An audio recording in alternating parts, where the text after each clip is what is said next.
Hello, welcome back to Otter Pop Culture, and today we're going over Adam Lambert's new album called Velvet. Actually, disclaimer, I have a neighbor that's playing drums and everything, so it's gonna be, you might hear it in the background, stuff like that, so I apologize, please be patient with it. I literally wish I could, tell him to stop, but he's pretty good. Anyway, so let's get started. So pretty much I know that his idea was to pretty much have, just pretty much have, like, EPs coming out of the album, and then he releases the album. But obviously that didn't really pan out, because we only got, like, the first EP. But all in all, he released a full album, and I have to say, I'm very impressed. I didn't really care for the EP at first. I liked it, and I liked it okay, but it wasn't, like, something I was running back to. But, giving this whole album, it's good. It's pretty good. Like, the productions are amazing. The live instruments are insane, and his vocals, it's Adam Lambert. He knows how to fucking just sing. I'm sure he's texting while he's doing it, like hitting the high notes, like and whatever, and just texting or something like that, and just multitasking because he's just that good. Most of this was pretty much produced by Tommy English, who did Bourne's album.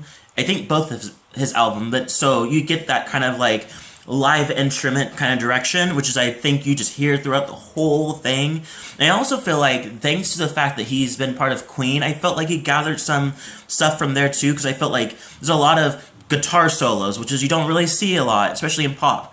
And a lot of bass, guitar bass line is just insane in every fucking song. It's amazing. Some of my highlights, ones that I personally like, I love Superpower, super catchy. I love it. It's a classic Lambert type of vocals. I love the guitar solo in that one, and it blew me away. The Stranger You Are is something I also like. I want to point out, it's not my favorite one, but I do want to point it out because Steve Booker produced it, who does Duffy, John's Newman, and Sugar Babes. So you already know it's gonna be amazing, and it was pretty good. And Roses was really good, featuring Niles Rodgers. Niles Rodgers can do no wrong. He does a great job with his guitar. And this was also produced by Fred Ball, who's done songs for Rihanna,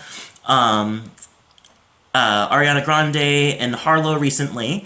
That one's really catchy, pretty much talking about how a non-committal person won't really commit to him, but they give him roses, and it's just like, it doesn't mean anything if there's no official commitment to it, you know?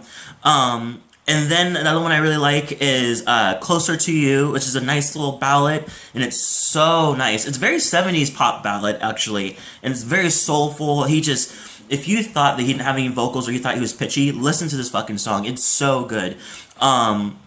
He pretty much talks about willing to give up his fame and fortune and money just to be with his person. And I think it's really, really nice. And you can hear the aching inside the vocals, and he knows how to do that. He's a theater person. He's a theater kid. He knows how to give you that emotion inside his vocals while not going too pitchy or anything. He knows how to fucking do that.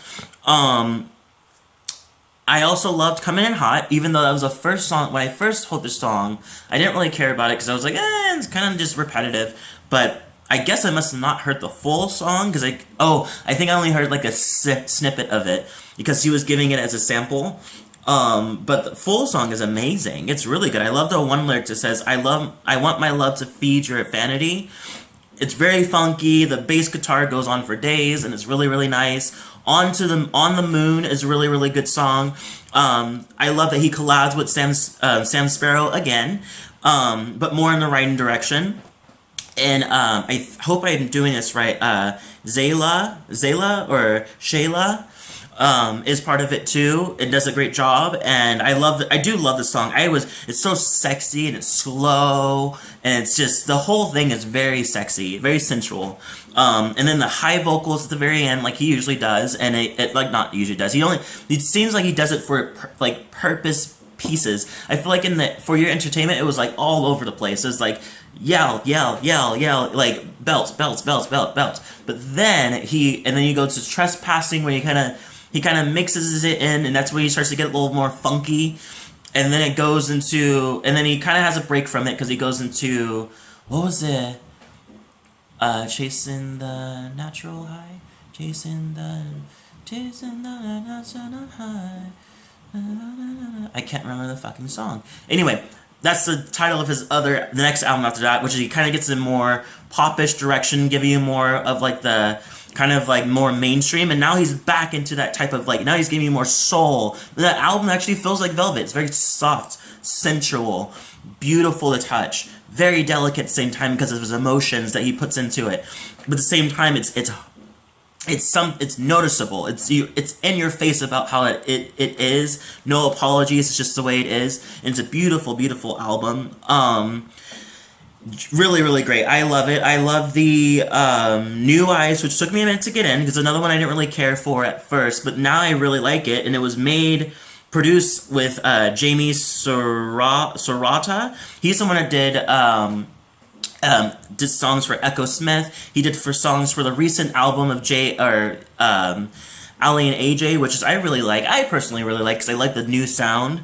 I love that it has a nice little lazy guitar at the end. It's really, really nice, or throughout the whole thing. And then we go into Feel Something, which is more of about direction 2, with was more like violin kind of direction. But it's so soulful. Soul, like, to the heart. One of the things I really like is lyrics I says, "I've grown with the pain and bathed in the lonely." Pretty much he's saying he wants to feel something, and it doesn't entirely has to be love. Well, the sun's getting clouded.